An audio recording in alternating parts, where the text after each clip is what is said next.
Well, a protest of a different kind on this side of the border over what's being called a large blemish on the waterfront.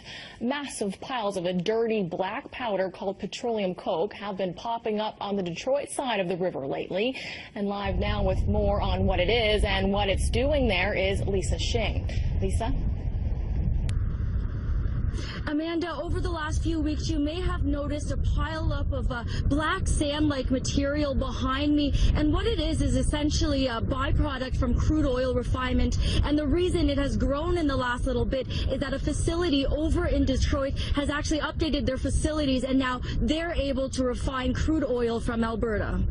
This stuff isn't as clean as they say it is and harmless. Windsorrites protest over the weekend, holding up signs and speakers about the growing pile of petroleum coke across the river. And we're breathing it.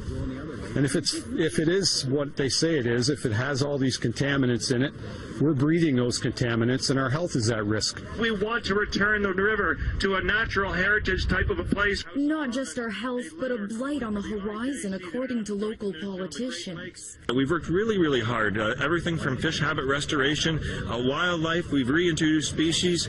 We have a heritage designation for the river.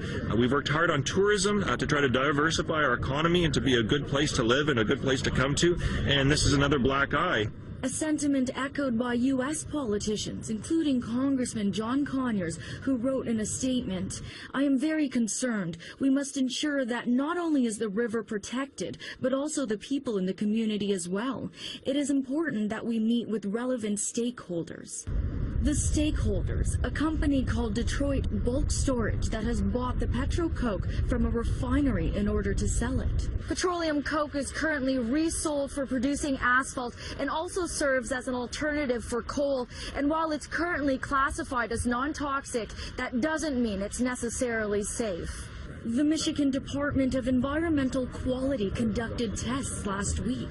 From the air perspective, if as long as it's not being burned, the only concerns that we would have would be fugitive dust. But would that dust be hazardous? You know, it's hard to say, and I wouldn't want to say either way at this point.